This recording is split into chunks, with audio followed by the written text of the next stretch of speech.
everyone, welcome back to another video of Discus Divana.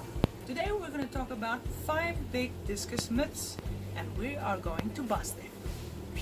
Number 1. Discus is a weak fish and must be kept alone.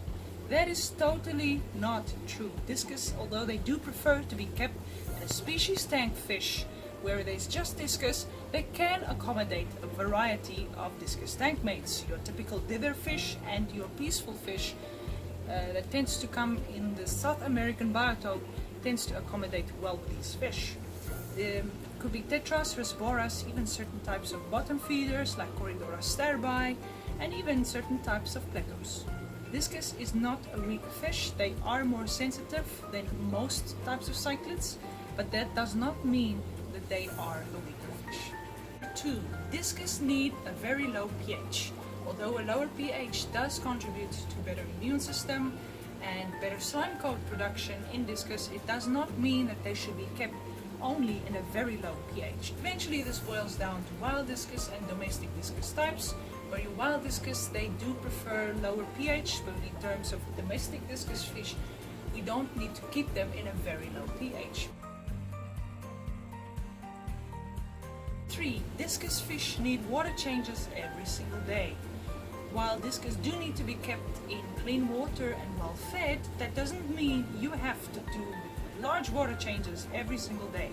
If you forget to do water changes a single day, they're not going to encounter a problem. Of course, it does depend on how heavily stocked your fish tanks are. If you do water changes 2 to 3 times a day, 90% of people's fish is 100% fine. Real diva in my fish room is not really me or the fish. It is my little ginger ninja over here. She has stolen my chair and that is why I'm not sitting and filming like I usually do. So, you're a good girl. I will allow you here today, okay? Alright. Myth number 4. Discus is a very difficult fish to keep. No, no, no, no, no, no, no. Discus are not difficult to keep. A lot of beginners think, oh, they're so difficult to keep. There's a stigma behind all the products that they need.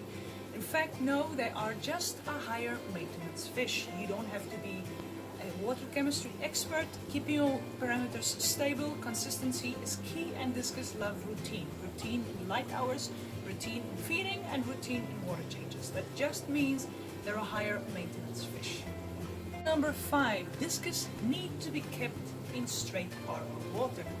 Although certain wild types of discus are definitely used to more rainwater in the rivers, your commercially bred or your domestic discus do not have to be kept in straight RO water. Commercial discus and domestic fish, they can accommodate higher mineral contents. A KH of between 1 to 3 is perfectly fine for keeping them, and a GH between 6 and 10 is also good for just keeping discus. However, if you're going to breed discus, well, that's another story for another day. But you definitely need to do RO water with conductivity between 16 and 18 when you breed discus successfully. But when it comes to just keeping them, the mineral content tends to be good, and a higher buffer is definitely good for your pH. I know I said 5 myths, but there's actually a 6th one too. Discus need fancy foods every single day. No, that is not true. Discus don't need highly stacked mineral foods every single day. They do appreciate a variety in their diet, yes, like many discus fish types. I mean, I wouldn't want to live on bread every single day now, would I? I hope you guys enjoyed this video, and I hope you will join me on the next one. If you liked it, you know what to do. These videos are quite basic for now, but later on we will dive into more in-depth videos. See you guys again soon. Bye!